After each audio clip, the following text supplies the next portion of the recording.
कड़ी नजर, सही खबर, हर समय हर जगह तैयार। मुंबई का चौकीदार, मेट्रो मुंबई।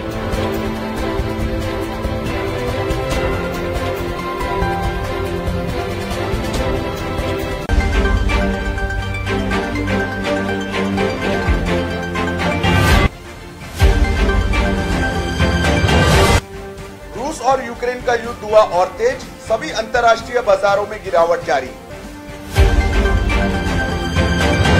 क्रिप्टो के भाव में बनी रही नरमाई, बिटकॉइन $39,000 और एथेरियम $2,500 के रेंज में। सोने चांदी के भाव में मजबूती कायम, दोनों के भाव में हल्का मूवमेंट। डॉलर के भाव में उछाल, डॉलर बंद हुआ 76.96 रुपए पे। तेल के भाव में भारी उछाल, ब्रेंट अब $126 के रेंज में। शुक्रवार को भारतीय बाजार में नरमाई, सेंसेक्स 1491 अंकों से गिरकर बंद हुआ 52,842 अंकों पे।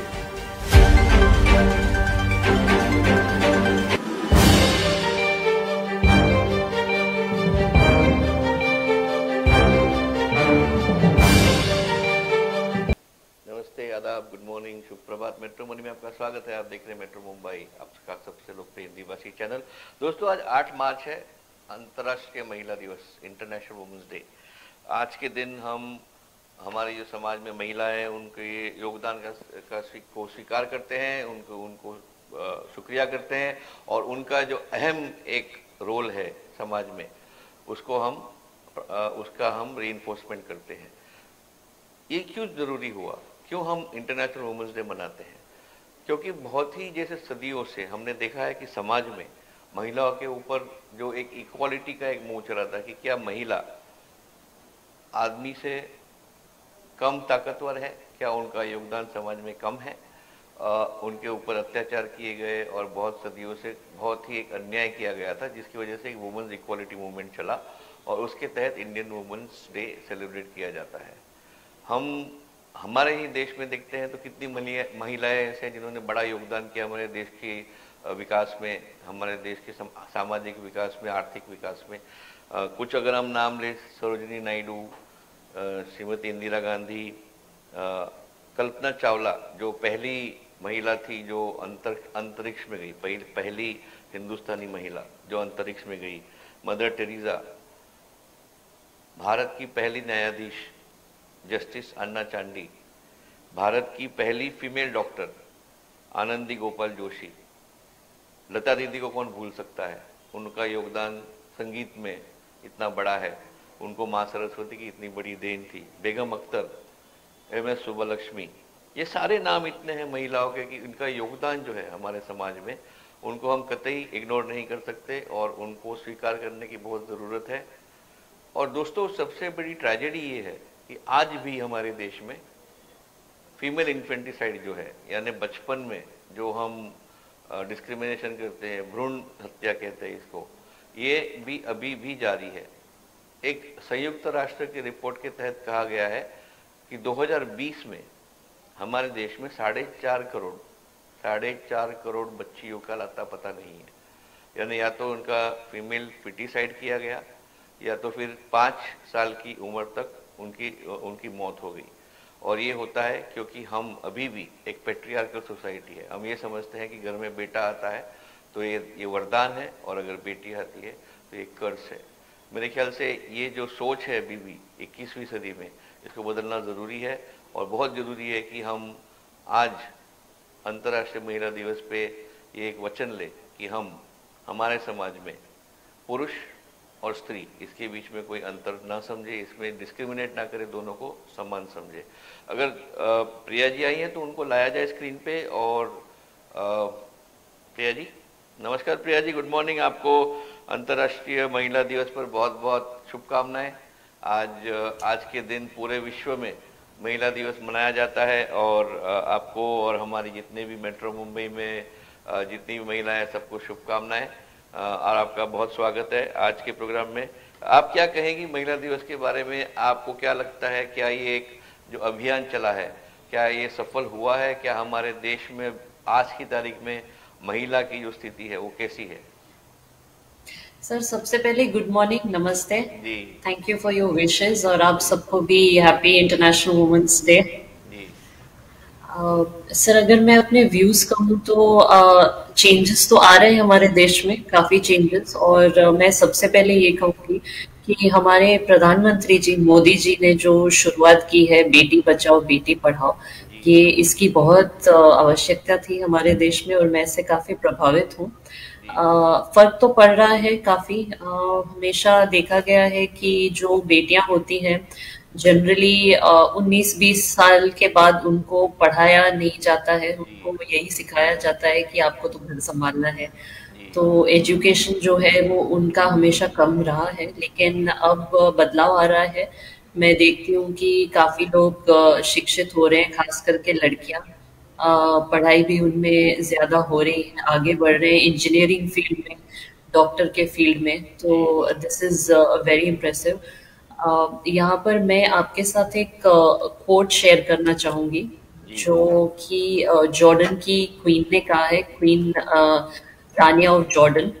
If you educate a woman you educate a family, if you educate a girl you educate the future. क्या बात है, क्या आई बात थिंक है, ये बहुत बढ़िया। थोड़ा सा जी हिंदी में अनुवाद करेंगे तो अच्छा जी रहेगा जी कि अगर बिल्कुल आप एक औरत को पढ़ाते हैं तो इसका मतलब आप पूरे परिवार को पढ़ाते हैं, और अगर आप एक जी बच्ची को पढ़ाते हैं तो आप भविष्य को पढ़ा रहे हैं और भविष्य को बढ़ा रहे जी हैं। क्या बात है, बहुत ही बढ़िया बताया जी आपने प्रिया जी जी। तो बहुत जरूरी है कि एक लड़की को शिक्षित किया जाए और आज चेंजेस आ रहे हैं, ये भी बहुत ही पॉजिटिव चीज है सबके लिए, हमारे देश के लिए भी और पूरे विश्व के लिए भी। जी बिल्कुल। और आप तो आपने अपना एक पोजीशन बनाया है कॉर्पोरेट वर्ल्ड में। आपने इतने बड़ी बड़ी कंपनियों में काम जी किया है अंतर्राष्ट्रीय स्तर पर, और फिर अब भारत आई, अब आप अपने बलबूते पे खड़ी हैं, आप अपना व्यवसाय भी कर रही हैं, मेट्रो मनी में आपका बड़ा योगदान है। तो आपके अनुभव में जी कैसा रहा है? जैसे भारत में तो आपने बताया कैसा है, लेकिन अंतर्राष्ट्रीय स्तर पे आपने काफी अंतर्राष्ट्रीय कंपनियों में काम किया है, अंतर्राष्ट्रीय देशों में काम किया जी है, तो कोई अनुभव कैसा लगा आपको? क्या कुछ शेयर करना चाहेंगी? जी जी बिल्कुल। सर इंटरनेशनली क्या होता है कि जेंडर बायस जो है वो रिलेटिवली थोड़ा सा कम है कंपेयर टू इंडिया। जी वहाँ पे लड़कियां पहले से ही काफी आगे होती हैं। जी एजुकेशन शायद इतना नहीं है, मैं मानती हूँ कि भारत में बहुत ज्यादा एजुकेशन है कंपैरेटिवली। एजुकेशन इंटरनेशनली लड़कियों में थोड़ा सा मैं कहूंगी कि थोड़ा कम है, लेकिन लड़कियां इंडिपेंडेंट बहुत होती हैं, उनको ज्यादा रोका नहीं जाता है जो हमारे देश में ज्यादा है। शिक्षा है पर काफी जो कहते हैं कि इंडिपेंडेंट नहीं है लड़कियां यहाँ पे ज्यादा, उनको काफी रोक टोक है जो इंटरनेशनली नहीं है। और अगर मैं अपनी बात करूं पर्सनली तो मैंने बड़ी कंपनियों में काम किया है और बड़ी कंपनीज में यूजुअली मल्टीनेशनल्स में जेंडर बायस नहीं होता है जी क्योंकि बहुत स्ट्रिक्ट लॉज होते हैं अगेंस्ट जेंडर बायस, तो मैंने कभी पर्सनली फेस नहीं किया है। जी इनफैक्ट अगर मैं अपना पर्सनल एक्सपीरियंस कहूँ तो मैं एक बहुत बड़ी कंपनी में काम करती थी जो एक top 5 oil and gas company में से है, जी और मैं जिस डिपार्टमेंट में थी I was the only woman for many years. तो क्या मेरे लिए ये अचीवमेंट था and I think I did pretty well. जी जी जी जी जी। तो हमारी तरफ से आपको बहुत बहुत बधाई, और हम तो यही चाहेंगे जी कि थैंक आप यू। एक आइकॉन बने और एक सिंबल बने, कि भारत की जो महिलाएं हैं वो दुनिया में कहीं भी हो, किसी भी जगह में वो अपना एक मार्क बनाती है, अपना एक छाप रख के जाती है और दिखाती है कि वुमन पावर क्या होता है। तो मेरे ख्याल से इस शुभकामनाओं के साथ, इस प्रार्थना के साथ हम आज का प्रोग्राम शुरू करेंगे। बता दें हम दर्शकों की आज दो चीज़ों की चर्चा करेंगे खबरों के बाद। एक है हम रूस के बारे में थोड़ी सी बात करेंगे प्रिया जी, कि रूस और जी यूरोपियन यूनियन के बीच में जो ट्रेड रिलेशनशिप है वो क्या है और उसका असर युद्ध के ऊपर क्या पड़ सकता है, और उसका, क्योंकि उसका सीधा असर आर्थिक बाजारों पे, इसलिए उसके बारे में बात करेंगे। और दूसरा जो जी हमने जैसे डिस्कस किया था, आप अमेजॉन इंक के बारे में आप थोड़ा एनालिसिस देंगी, क्योंकि 8 शेयर जो जी लिस्ट हुए हैं अंतर्राष्ट्रीय हमारे गिफ्ट सिटी में अंतर्राष्ट्रीय स्टॉक एक्सचेंज पे जो भारत में है, उस 8 में से एक शेयर है अमेजॉन। तो अमेजॉन के बारे में हम थोड़ा एनालिसिस करेंगे, चर्चा करेंगे, उसके बारे में हम कुछ खबर देंगे दर्शकों को। जी। अगर उनको ट्रेड करना है अमेजॉन में तो उनको किस किस फैक्ट्स का और नंबर्स का ध्यान रखना चाहिए। तो आज का प्रोग्राम यहाँ शुरू करते हैं और over to you Priya ji. जी, शो शुरू करते हैं आंकड़ों से। सबसे पहले फिर विश्लेषण। जी कल S&P 500 क्लोज हुआ 4201.09 पर, 127.78 पॉइंट से नीचे रहा, 2.95%। डाउ जोन्स क्लोज हुआ 32,817.38 पर, 797.42 पॉइंट से नीचे रहा, 2.37%। Nasdaq 12,830.96 पर क्लोज हुआ, 482.48 पॉइंट से नीचे, 3.62%। आगे यूरोपियन मार्केट देखते हैं। FTSE 100 क्लोज हुआ 6,959.48 पर, 27.66 पॉइंट से नीचे रहा, 0.40%। DAX क्लोज हुआ 12,834.65 पर, 259.89 पॉइंट से नीचे क्लोज हुआ, 1.98%। आगे एशिया मार्केट देखते हैं। निकी क्लोज हुआ 25,221.41 पर, 764.06 पॉइंट से नीचे रहा, 2.94%। हैंसेंग क्लोज हुआ 21,057.63 पर, 847.66 पॉइंट से नीचे रहा, 3.87%। शंघाई क्लोज हुआ 3,372.86 पर, 74.79 पॉइंट से नीचे रहा, 2.17%। मार्केट ओवरऑल 2.5 से 3% तक नीचे है, सारे मार्केट्स नीचे हैं। फंडामेंटली देखें तो कोई इश्यूज नहीं है, मार्केट्स अच्छे चल रहे हैं, लेकिन जो वर्ल्ड है उसके कारण पूरे मार्केट्स नीचे हैं। और नीचे भी इस लेवल तक है कि जो जब पेंडेमिक शुरू हुआ था तब जो मार्केट्स गिरे थे फिर से वही लेवल पे जाते हुए नजर आ रहे हैं। जी, ये तो क्या लग रहा है, क्योंकि अभी अनसर्टेनिटी है और आज भारत का शेयर मार्केट थोड़ा मेरे ख्याल से स्टेडी है, 100 पॉइंट ऊपर था सुबह, तो मेरे ख्याल से ऑलरेडी डिस्काउंट कर चुके हैं हम। कल काफ़ी गिरा था, आज थोड़ा सा ऊपर लग रहा है 100 पॉइंट, और थोड़ा सा अंडरटोन थोड़ा नेगेटिव है, लेकिन मेरे ख्याल से अब युद्ध का जो रुख है, मेरे ख्याल से अब आने वाले 3-4 दिनों में अब 16 पॉइंट डाउन है, लेकिन फ्लैट सॉर्ट ऑफ मार्केट है। लग रहा है कि युद्ध विराम की तरफ बढ़ रहा है, क्योंकि अगर एक बार और उसके बारे में थोड़ा चर्चा और करेंगे आगे चल के, लेकिन लग तो यही रहा है कि अगर रशिया ने कीव के ऊपर अगर कब्जा कर लिया, जो राजधानी है यूक्रेन की, और शायद वो ज़्यादा दूर नहीं है, 1-2-3 दिन में हो जाना चाहिए जिस तरह से युद्ध का रुख है, और अगर ये विश्व युद्ध में नहीं बदलता है, यानी अगर कोई यूरोपियन देश इसमें नहीं जुड़ती है, और अमेरिका ने तो साफ मना किया वो जुड़ेगी नहीं, तो ये विश्व युद्ध में इसका ये नहीं होगा और सिर्फ ये 2 देशों के बीच में रहेगा। तो अगर ये है तो आगे चल के इसका क्या असर होगा हमारे शेयर बाजारों पे, और खास करके महंगाई और तेल के भाव पे, उसके ऊपर हम थोड़ा आगे थोड़ी खबरें लेकर उसके बाद में जिक्र करेंगे। तो आगे चलते हैं। जी, आगे क्रिप्टो देख लेते हैं। बिटकॉइन 38,415.98 है, 727.13 पॉइंट से नीचे, 1.86%। इथेरियम 2,534.26 है, 117.93 पॉइंट से नीचे, 4.45%। क्रिप्टो दिखाइए, टेक्निकल टीम आप और कुछ दिखा रहे हैं, क्रिप्टो है तो दिखाइए, वरना प्रिया जी को स्क्रीन पे ले आए। Go ahead Priya ji sir, तो क्रिप्टो भी नीचे है सर।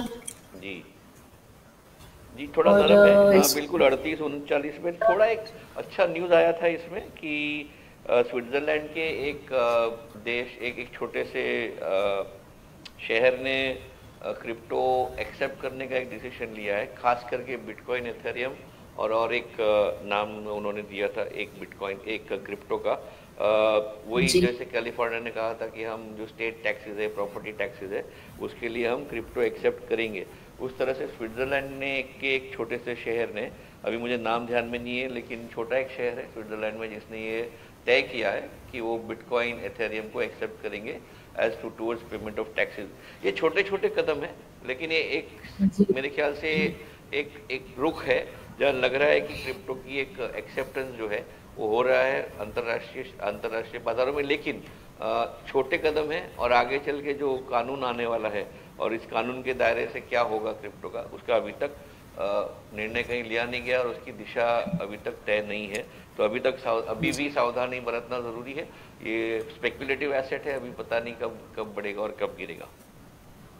जी जी सर, आगे बढ़े। आगे कमोडिटीज देख लेते हैं जी।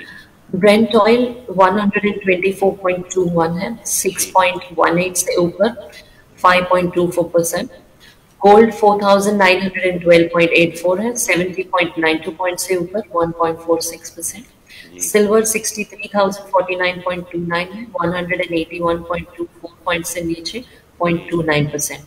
जी, ब्रेंट के बारे में क्या लग रहा है प्रिया जी? सर कल ऑलमोस्ट 139 तक पहुंच गया था ब्रेंट ऑयल, उसके बाद नीचे आया है।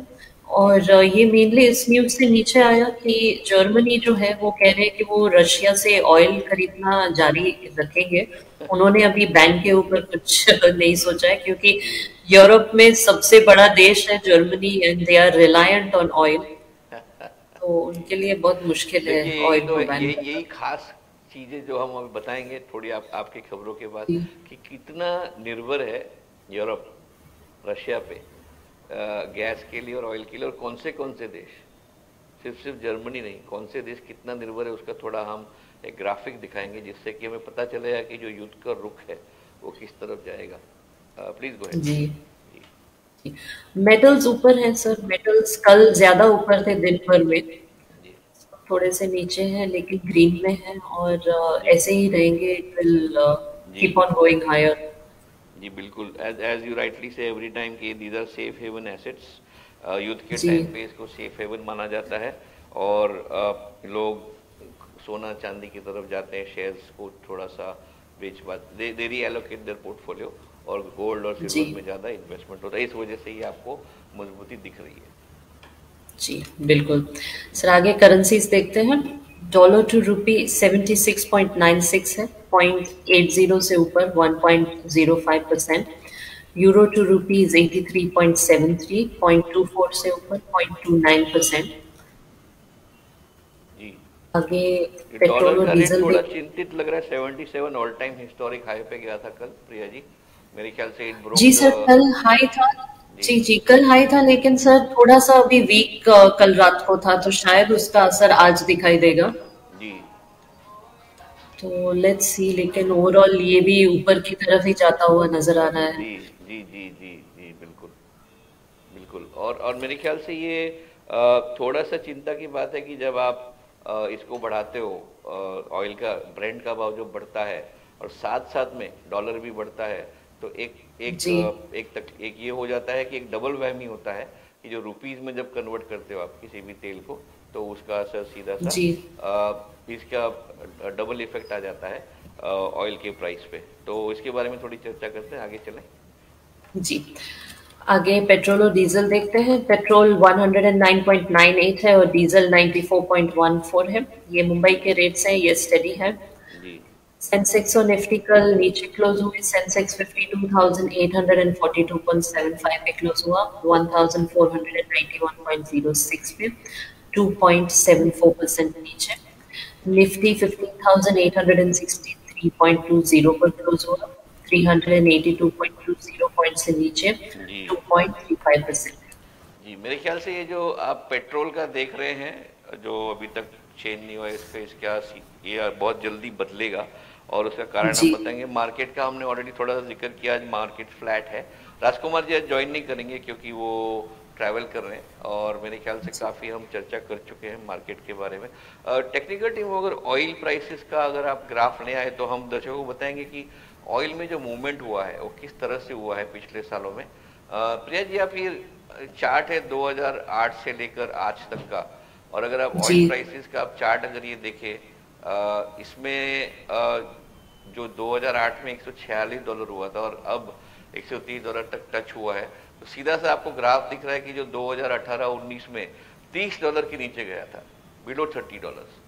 और उस वक्त जब हमारे सरकार ने भाव कम नहीं किए थे क्योंकि उन्होंने टैक्सेस बढ़ाए, और अब $30 से लेके सीधा छलांग लगा है $130 तक। अब आप एक ग्राफ देखेंगे तो आपको पता चलेगा कि पिछले 3-4 साल में जो हमें फ़ायदा हुआ कम ऑयल प्राइसेस का, अब चला गया है, और इसका सीधा सीधा असर हमारी महंगाई पे किस तरह से पड़ सकता है वो इस ग्राफ से सीधा जाएगा, आपको सीधा दिख रहा है कि कितना बड़ा है, बढ़ा हुआ है, कैसे आपको अप डाउन के ग्राफ दिख रहे हैं।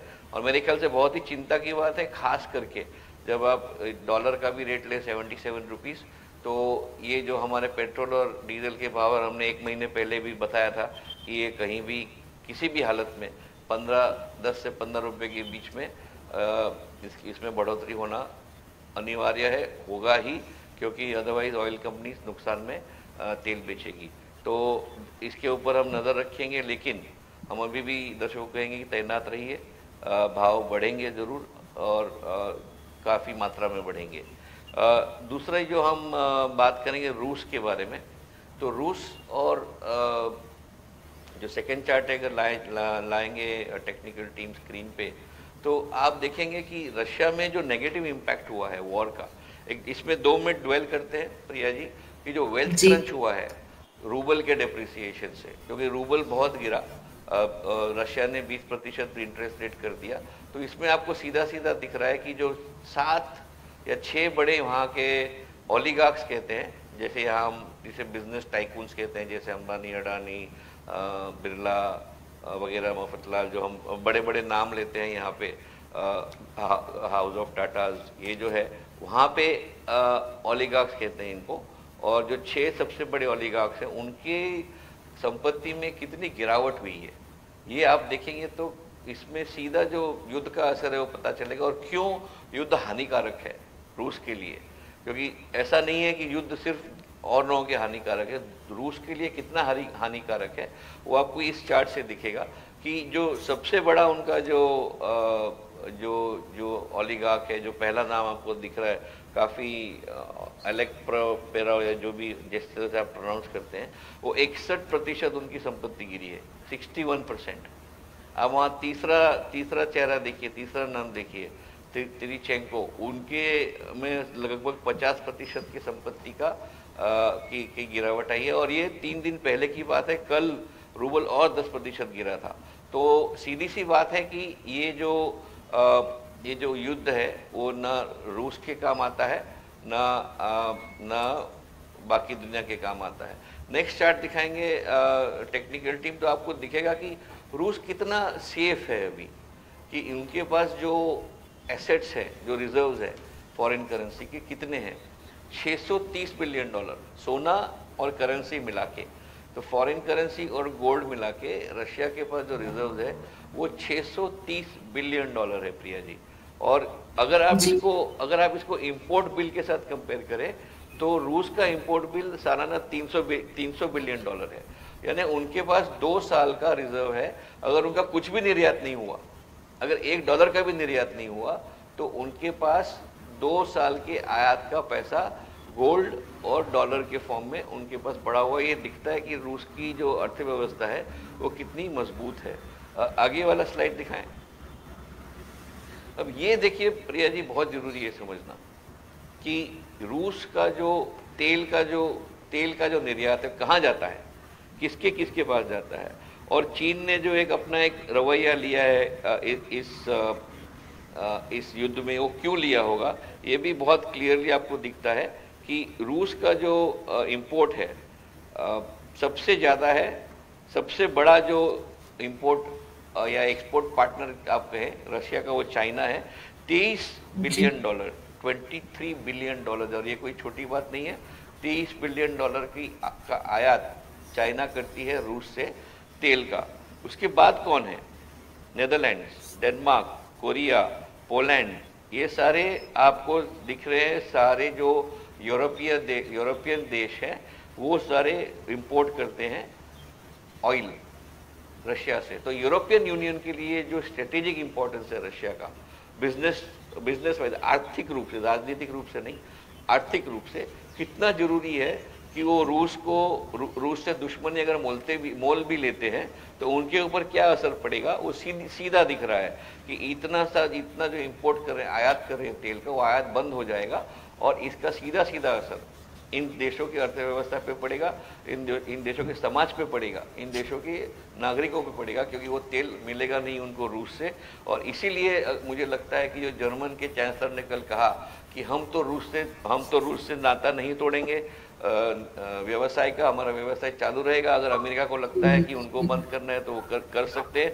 देखिए अमेरिका कितना सेल्फिश, और मैं अमेरिका को ज़्यादा मैं कोई ज़्यादा गाली नहीं देना चाहता हूँ, लेकिन देखिए अमेरिका का जो लास्ट आपको एक इसमें दिख रहा है ये स्लाइड में, लास्ट देखिए यूएस है, यूएस में सिर्फ $0.95 बिलियन का इंपोर्ट है रशिया से, यानी अमेरिका की निर्भरता रूस पे सबसे कम है तेल के मामले में।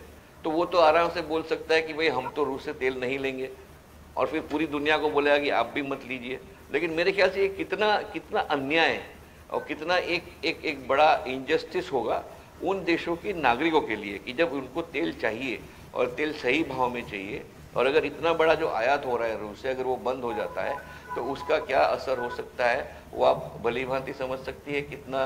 कितना भाव अभी ऑलरेडी ब्रेंट का बढ़ चुका है, और कितना बढ़ेगा अगर आप रूस के निर्यात पे अगर रोक लगा देते हैं, प्रतिबंध लगा देते हैं। तो गैस का अगर आप बात करें, गैस की technical team next slide please, अगर आप गैस की बात करें, और मेरे ख्याल से ये बहुत जरूरी है ये स्लाइड समझना कि गैस जो है वो रूस से कहाँ जाता है। अब अगर मैप देखेंगे, थोड़ा सा अगर बढ़ाना पड़े मैप तो थोड़ा बढ़ाइएगा, जो मैप साइड है टेक्निकल टीम उसके ऊपर जूम इन करेंगे थोड़ा, तो रशिया से कहाँ जाता है देखिए, और क्या क्या डिपेंडेंसी है। हाँ थोड़ा सा बढ़ाए, हाँ जो डिपेंडेंसी है किसकी है, हंगेरी है, जर्मनी है, चेक रिपब्लिक है, इनका 40 से 60% गैस आता है रशिया से।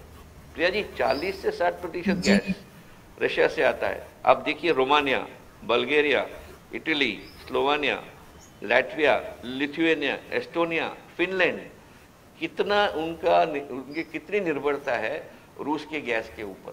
और ये गैस जो है वो उनको विंटर में चाहिए जब ठंड होती है वहाँ पे, और ये सारे देश में विंटर बहुत ही एक्सट्रीम होता है, और इसी गैस से घर में गर्मी जाती है, हीटिंग होता है घरों में और ऑफिस में। तो ये गैस कितना अहम है ईयू के लिए। मेरे ख्याल से ये मैप बहुत ही एक टेल ऑल सिचुएशन है कि जो रूस के साथ जो संबंध है यूरोपियन यूनियन का, वो अगर आप तोड़ना भी चाहें तो नहीं तोड़ पाएंगे, क्योंकि ये जो गैस है उनका जो लाइफलाइन है गैस का, खास करके हंगेरी, जर्मनी, चेक रिपब्लिक, पोलैंड जो है और बल्गेरिया है, उनके लिए बहुत बहुत ज़रूरी है। और मुझे नहीं लगता है कि इन देशों की इतनी हिम्मत होगी कि आर्थिक हिम्मत, मैं फिजिकल बल, आर्मी की बात नहीं कर रहा हूँ, मैं राजनीति की बात नहीं कर रहा हूँ, मैं सिर्फ आर्थिक एक पॉइंट रेस कर रहा हूँ कि आर्थिक रूप से अगर ये तेल बंद होता है, गैस बंद होता है रूस से आना, तो ये सारी इकोनॉमीज ठप हो जाएंगी। इनके ऊपर इतना बड़ा असर आएगा कि यूक्रेन से ज़्यादा असर इन पे पड़ेगा, नॉन मिलिट्री असर, इकोनॉमिक इम्पैक्ट बहुत बड़ा आएगा। आप फिर से प्रिया जी को स्क्रीन पे लाएं। तो प्रिया जी ये मेरे ख्याल से जो युद्ध का रुख है वो इससे बहुत मेरे ख्याल से क्लियरली निकल रहा है कि European union can not afford a very long term war. I doubt that they can do a world war because of this. If there is a world war, if Russia stops its supplies of oil and gas to the surrounding neighboring European countries, इन देशों में जो असर होगा काफी हानिकारक हो सकता है आर्थिक रूप से और सामाजिक रूप से। तो ये थोड़े आंकड़े मुझे दिखाने थे, थोड़ा मैप दिखाना था कि जो युद्ध का रुख है वो किस तरफ जा सकता है आर्थिक इम्पैक्ट के पॉइंट ऑफ व्यू से। अभी आगे चलते हैं थोड़ा। Priya ji, unless you have a comment on this, please move forward on Amazon. But if you have a comment on this, please make that comment and then move forward to the Amazon Inc. जी sir, मैं यही comment कहना चाहूंगी, जैसे मैं पहले भी कहती थी कि no country can afford a war at this point in time, क्योंकि पूरी दुनिया जो है वो पेंडेमिक से निकली है। सैंक्शंस लगाने के लिए तो सबने लगा दिए हैं, लेकिन सारी इकोनॉमी सफर कर रही है। और एवरीबॉडी, जैसे जर्मनी ने कहा है कि वो बंद नहीं करेंगे ऑयल्स लेना रशिया से, जी तो every country has to think about their own economy, क्योंकि बिल्कुल। सारी इकोनॉमी सफर कर रही है। बिल्कुल। डिस्ट्रक्शन सिर्फ रशिया और यूक्रेन में नहीं हो रहा है, वर्ल्ड ओवर हो रहा है, सारी इकोनॉमी सफर कर रही है इंक्लूडिंग इंडिया। जी बिल्कुल तो बिल्कुल लेट्स होप कि जितनी जल्दी हो ये वॉर का अंत हो जाए और life gets back to normal, economies revive करना शुरू करें। जी बहुत बहुत सही फरमाया आपने, और मेरे ख्याल से हमारे प्रधानमंत्री का भी एक शायद अहम रोल होगा इसमें। जी। उनके जो रिश्ते हैं यूक्रेन प्रेसिडेंट के साथ और रशिया के प्रेसिडेंट के साथ काफ़ी अच्छे हैं, और शायद जी। हमारे इंटरवेंशन से कुछ समझौता हो जाए और युद्ध विराम हो जाए। तो आगे चले, जी। अमेजोन की बात जी, करेंगे। आगे आप बढ़ते हैं। थोड़ा सा हमें दर्शकों को जी। इंफॉर्मेशन दें अमेजोन के बारे में। जी जी सर, मैं अमेजोन एज अ कंपनी के बारे में पहले कहूंगी, इससे पहले कि मैं इनके स्टॉक प्राइसेस पे आऊं, कि अमेजोन जो है वो एक बहुत बड़ी कंपनी है यूएसए में। It has a very big brand value. ये बहुत पुरानी कंपनी नहीं है, it is only 28 years old company. ये 1994 में फॉर्म हुई है कंपनी, और ये एक छोटी सी बुक सेलिंग कंपनी थी, एक ई कॉमर्स कंपनी, जहाँ से वो एक बहुत बड़ी ह्यूज ई कॉमर्स कंपनी बन गई है। मुझे याद है कुछ साल पहले, और मैं बहुत सालों पहले की नहीं बल्कि 10 साल पुरानी बात कर रही हूँ, कि मैं खुद भी अमेजोन से बुक खरीदती थी, और सी द सर्विस के वो क्या प्रोवाइड करते थे। अगर आप एक बुक खरीदने जाएंगे मार्केट में, $100 में वो बुक मिलती है। अमेजोन में उसकी सेकेंड हैंड कॉपी आपको $2 में मिलती है। And the copy is as good as new. सिर्फ इतनी है कि किसी ने पढ़ के अमेजोन में वापस बेच दी और आपने वो खरीद ली। तो दिस वाज द सर्विस के अमेजोन प्रोवाइड करता था, और वहां से ये एक बहुत बड़ी कंपनी बन गई है। आज जो अमेजोन है वो ई कॉमर्स है, कंपनी है, डिजिटल स्ट्रीमिंग है जैसे हम सब जानते हैं, Amazon prime video, Amazon music, cloud computing भी है, अमेजोन वेब सर्विसेज है, आर्टिफिशियल इंटेलिजेंस है, और ये आज big 5 American information technology companies में से एक है। So it's a very big company. अगर इसका नेट वर्थ हम बताएं तो इट्स वर्थ $1.7 ट्रिलियन करंटली। ये लेटेस्ट फिगर है। इनके टोटल एसेट्स जो हैं वो 323 बिलियन है, और इनका जो नेट वर्थ है 1.7 ट्रिलियन का, अगर इसे रुपीस में कन्वर्ट करें तो it is 126 lakh crore rupees. My God, very big. इसमें कितने जीरो लगेंगे ये भी लगाना मुश्किल हो जाएगा। ठीक बात है। जी जी जी बिल्कुल। इनका नेट इनकम जो है एज ऑफ 2021 इज 26,263 बिलियन, और ये पिछले 2 सालों में 26,263 बिलियन यानी तो 26 ट्रिलियन हो गया। डॉलर। ओके जी। Go ahead. ओके जी। और ये पिछले 2 सालों में इसने बहुत ज्यादा प्रॉफिट किया है, बिकॉज पेंडेमिक था तो लोग ज्यादा ऑनलाइन शॉपिंग करते थे, जिसके कारण पिछले 2 सालों में प्रॉफिट इनका काफी ऊपर है। इनका अगर हम शेयर प्राइस देखें तो currently their share price is $2,749, okay, almost 2 lakh rupees तक आता है ये। 2 लाख रुपए का शेयर है ये। ठीक है जी, एक शेयर जो है वो 2 लाख रुपीस का है, जी। और इनकी पी रेशो जो है वो 44.96 है। क्वाइट एक्सेप्टेबल है, 44.96 है। जी। अभी पिछले साल जो है इनकी शेयर प्राइस 3,700 तक पहुंच गया था पिछले साल। उसके बाद इसमें ड्रॉप हुआ है, क्योंकि कंज्यूमर स्पेंडिंग काफी इफेक्ट हुआ था पिछले कुछ महीनों में, इसलिए देख सकते हैं कि शेयर प्राइसेस ऊपर है। लेकिन स्पेकुलेशन ये है कि आने वाले 5 सालों में शेयर प्राइसेस जो है वो 6,300 तक पहुंच सकते हैं। 6,300 इन द कमिंग 5 इयर्स। ये एनालिस्ट का है जी, ये एनालिस्ट का है।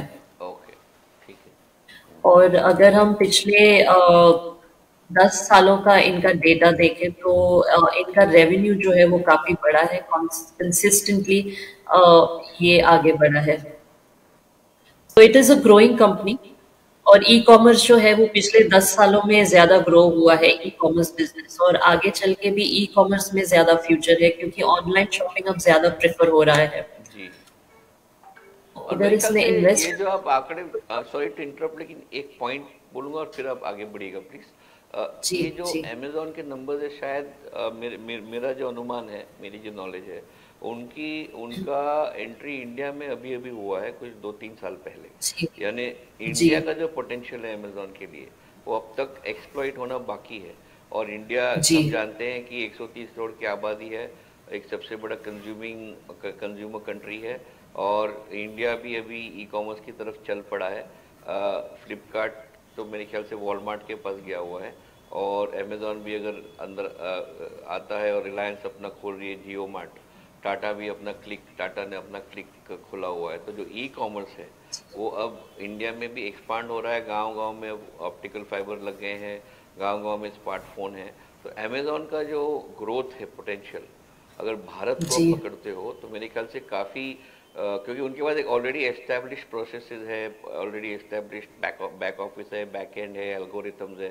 तो they have a sort of head start over new entrants like Jio mart and Tata click. तो मेरे ख्याल से, और अभी जो आप देख रहे हो, जो अभी झगड़ा चल रहा है अमेजोन और किशोर बियानी के फ्यूचर ग्रुप का, जिसमें रिलायंस भी इन्वॉल्व है, तो आपको क्लियरली दिख रहा है कि अमेजोन ने एक बड़ा एक स्टेप लिया है भारत में अपना एक व्यवसाय जमाने का। और अगर अमेजोन भारत में सक्सीड होती है तो उसका जो अपसाइड है, जो अपस्विंग है, जो ग्रोथ आ सकता है उनके रेवेन्यू में, वो काफ़ी बड़ा हो सकता है। ये मेरा अनुमान था, इसलिए मैंने बोला थोड़ा सा आपको मैं इंटरप्ट करूंगा। आगे जी बढ़िएगा जी। जी सर, आपने बिल्कुल सही कहा कि ये इंडिया में अभी एंटर हुआ है कुछ साल पहले, तो बहुत बड़ा स्कोप है और India is a very big market. जी लेकिन इंडिया में कंपटीशन भी इनको मिलेगा, क्योंकि बहुत सारी ई कॉमर्स कंपनीज यहाँ भी आ रही है, जैसे आपने कहा फ्लिपकार्ट है, रिलायंस है, जी टाटा क्लिक है। पर एक चीज जो रियलिटी है कि अमेजोन की प्राइसेस बहुत कॉम्पिटिटिव है compare to other e commerce companies in India. तो अगर ऐसे ही रहा तो it definitely grow in India, because at the end of the day सब देखते हैं कि प्राइसेस कितने कॉम्पिटिटिव हैं। जी, बिल्कुल बिल्कुल। और हमारा तो आई थिंक आपका भी खुद का अनुभव होगा, मेरा भी अनुभव है कि उनकी जो डिलीवरी जी सिस्टम्स है और उनका जो जी ऑर्डर बुकिंग बहुत ही यूज़र फ्रेंडली है। उनका जो ऐप है वो बहुत यूज़र फ्रेंडली जी है, और आप कहीं भी बैठे बैठे, अभी मुझे कुछ अगर मंगाना हो तो अभी यहाँ बैठे बैठे आपसे बात करके भी मैं कर सकता हूँ, इतना यूज़र फ्रेंडली है। तो मेरे ख्याल से जी ये जो उनकी जो एस्टैब्लिश सिस्टम जो उनको बहुत काम आएगी, एक बहुत बड़ा एडवांटेज होगा जब वो भारत में एक अपना व्यवसाय जमाना चाहते हैं, जो अब कर रहे हैं वो। जी जी, आगे कोई और जी। नंबर? और सर जी एक आखिरी चीज के अमेजोन के जो टोटल एसेट्स हैं वो पिछले 5 सालों में 4 गुना बढ़ गए हैं इनके एसेट्स। हम्म, तो डेफिनेटली ये ग्रोइंग कंपनी है। और एसेट्स अगर मैं कहूँ तो ज्यादातर लैंड बिल्डिंग्स हैं उनके पास, कैश और शॉर्ट टर्म इन्वेस्टमेंट है, और कंस्ट्रक्शंस हैं इन प्रोग्रेस। तो सो ये इट इज दो दो डेफिनेटली अ दो ग्रोइंग दो कंपनी टू चीज़ें इन्वेस्ट बता इन। दो चीज़ मैं थोड़ा ऐड जी करता हूँ नॉन फाइनेंशियल। जी एक तो ये जी है कि अमेजोन का जो जो आपने लैंड एंड बिल्डिंग सर्विस का जिक्र किया, तो मुझे थोड़ा सा एक ख्याल आया कि इनके जो लॉजिस्टिक्स है, जो डिलीवरी सिस्टम है, उसके लिए वेयर हाउसिंग की बहुत ज़रूरत पड़ती है। लॉजिस्टिक्स में जी warehousing is the most critical aspect. इसलिए भारत में जो जी एंसिलरी बिजनेसेस है उसके ऊपर जो असर पड़ेगा अमेजोन के आने से, तो आप अगर आप जी देखिए तो नागपुर आज एक बहुत बड़ा हब बन गया है, क्योंकि सेंट्रल इंडिया में है, और जीएसटी की वजह से आप गुड्स का मूवमेंट अफरा तफरी बार बार नहीं कर सकते हो, नहीं तो बहुत कॉम्प्लिकेशन होता है। तो सेंट्रल वेयर हाउसिंग की बहुत ज़रूरत पड़ती है, और फिर आप वहाँ से नॉर्थ ईस्ट साउथ वेस्ट में आप डिस्ट्रीब्यूशन कर सकते हैं। तो warehousing, both climate control, non climate control, transportation, both normal and climate control, इसके में जो बम्प आता है, इस व्यवसाय में जो इंक्रीज आता है वो भी अच्छा होता है। दूसरा पॉइंट बताना चाहूँगा प्रिया जी, AWS के बारे में, अमेजोन जी वेब सर्विसेज जी के बारे में, कि वर्ल्ड वाइड वेब पे भी जो www जो सारा हम करते हैं उसके ऊपर भी इंटरनेट पे अमेजोन ने अपना एक बड़ा धाक जमाया AWS के थ्रू, बहुत पैसा इन्वेस्ट किया है। आप अगर हिस्ट्री देखेंगे अमेजोन का, तो उन्होंने जो प्रॉफिट जी कमाया है वो कभी भी डिस्ट्रीब्यूट नहीं किया, सारा प्लाउ बैक किया है ग्रोथ के लिए। और जब जेफ बेजोस वहाँ पे जो उनके CEO थे, काफ़ी लोग पूछते थे कि अगर आप इतना कमाते हो तो आप डिस्ट्रीब्यूट क्यों नहीं करते शेयर होल्डर्स को। और फिर उनकी जो जी फिलोसफी और प्रिंसिपल जो आज दिख रहा है कि उन्होंने जो टेक्नोलॉजी में इन्वेस्ट किया, आज AWS बहुत ही बड़ा एक पावरफुल प्लेयर बन चुका है क्लाउड में। और जितने भी क्लाउड बेस्ड आप सिस्टम देखो, अमेजोन सिर्फ ज़मीन पे नहीं है, अमेजोन आसमान में भी है, अमेजोन क्लाउड में भी जी। है। और मेरे ख्याल से ये क्लाउड में भी जो एक्सपांशन होगा, क्योंकि बहुत से हमारे अभी जो डेटा है, बिजनेसेस है, सारा जो इंटरेक्शन होता है वो सारा क्लाउड बेस पे होता है। तो AWS जो है, जो एक बहुत ही अपने एक ग्रोथ पाथ पे निकला था, और उनके जो बिजनेस मॉडल भी काफ़ी यूनिक है, जिसमें वो लोग इक्विटी लेते हैं, लोगों को फ्री स्पेस देते हैं AWS पे। तो ये तो समझने वाली बात है, लेकिन उनकी जो रणनीति है इस बिजनेस में बहुत ही बढ़िया है, बहुत ही एग्रेसिव है, बहुत ही फॉरवर्ड लुकिंग है। इसलिए मेरे ख्याल से ग्रोथ पोटेंशियल जो अमेजोन का काफ़ी बड़ा है। जी, जी सर, बिल्कुल। It's a growing company definitely sir. जी जी जी। तो मेरे ख्याल से विश्लेषण आपने बहुत अच्छा किया। 2750 आज की तारीख में रेट है डॉलर, और आपने कहा कि डॉलर। ऑल टाइम हाई $3700 था, यानी $1200 कम है ऑल टाइम हाई से। इससे भी क्लियरली दिखता है कि एक अपसाइड और एक डेल्टा जो एक स्विंग है उसका एक स्कोप है, क्योंकि अगर एक बार कोई शेयर 3700 तक गया है तो वहाँ तक जाने की उम्मीद और आशा ज़्यादा रहती है, जबकि नॉर्मल टाइम्स में आप सोचोगे कि वापस जाएगा। और एनालिस्ट के हिसाब से ये शेयर $6300 तक जा सकता है। इसमें कोई टाइम पीरियड दिया हुआ है? $6300 कब जाएगा, कितने सालों में? आने वाले 5 सालों में। आने वाले 5 सालों में उम्मीद है कि ये शेयर $6300 तक जाएगा, अगर उनके सारे प्लान इम्प्लीमेंट हुए तो, अगर कोविड आया नहीं तो, अगर वर्ल्ड वॉर नहीं हुआ तो अगर भी बहुत है। जी, लेकिन जी, लेकिन जो एनालिस्ट कहते हैं वो आपके सामने रख रहे हैं। हम ना तो आपको बेचने को कह रहे हैं, ना आपको खरीदने को कह रहे हैं, हम सिर्फ और सिर्फ आपके सामने एनालिसिस, विश्लेषण और नंबर रख रहे हैं। लेना, खरीदना, बेचना आप एक्सपर्ट एडवाइस जरूर लीजिएगा, लेकिन हम जो नंबर्स आपको देते हैं वो ऑथेंटिक नंबर्स हैं, रिसर्च नंबर्स हैं, पढ़े हुए नंबर्स और ऑथेंटिक सोर्सेज से लाके आपके सामने रखते हैं। तो दर्शकों, आपको हमने ये आज अमेजॉन के बारे में बताया, और प्रिया जी मेरे ख्याल से हम हर हफ्ते एक शेयर लेंगे, 8 हफ्तों में सारा जो 8 शेयर जो लिस्ट हुए उसको हम कवर करेंगे हमारे दर्शकों के बेनिफिट के लिए। तो धन्यवाद प्रिया जी। जाते जाते आपके क्लोजिंग कमेंट्स और फिर आज का प्रोग्राम यहाँ हम क्लोज करेंगे। जी सर। सर, अगर मार्केट को लेके बात करें तो काफी अनसर्टेनिटी है। ऑयल प्राइसेस जो है इस वक्त, market is driven by oil prices. Inflation बहुत और भी तेज होगा। आशा करते हैं, मुझे आशा है कि क्योंकि इसमें अभी मोदी जी इन्वॉल्व हुए हैं, शायद इसका कोई नतीजा निकले। Let's see, we can wait and watch, and I hope के रिजल्ट पॉजिटिव हो। जी बिल्कुल, मेरे ख्याल से शांति और अमन सबको चाहिए।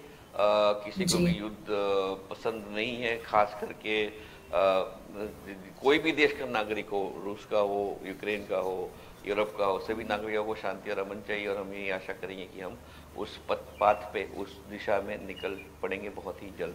तो आज जुड़ने के लिए बहुत बहुत धन्यवाद प्रिया जी। हम कल सुबह फिर 10:30 बजे जुड़ेंगे इसी प्रोग्राम पे, मेट्रो मुंबई पे। तो दर्शकों को अगर आज का प्रोग्राम अच्छा लगा हो तो लाइक करिएगा, शेयर करिएगा, क्योंकि आपके लाइक और शेयर करने से हमें प्रोत्साहन मिलता है, प्रेरणा मिलती है। आज अंतर्राष्ट्रीय महिला दिवस है दर्शकों। हमने कुछ आंकड़े बताए आपको शुरू में। हमारे देश में, हमारे समाज में अभी भी सुधार की बहुत ज़रूरत है। अभी भी हम बेटियों को इतना मान्य नहीं देते जितना देना चाहिए। फीमेल फिटिसाइड, फीमेल इन्फेंटिसाइड का रेट बहुत हाई है। हमारे समाज में सुधार लाने की ज़रूरत है। इसके लिए आपको और हमको एक बड़ा अहम रोल प्ले करना पड़ेगा। ज्ञान, अवेयरनेस, इसको बढ़ाने की बहुत ज़रूरत है, क्योंकि हमारी बच्चियां उतनी ही अहम हैं जितने कि हमारे बच्चे लड़के हैं। तो इस एक मैसेज के साथ आज का प्रोग्राम मैं यहाँ ख़त्म करूँगा। अगर कोई सुझाव, कोई सजेशन, कोई टिप्पणी, तो metromani@metromumbailive.com पे आप ईमेल कर सकते हैं, metromani@metromumbailive.com। और अगर कोई समस्या हो, कोई दुविधा हो, कोई अड़चन हो, कोई उलझन हो, तो हमें लिखिएगा helpdesk@metromumbailive.com पे। हम ज़रूर आपसे संपर्क करेंगे।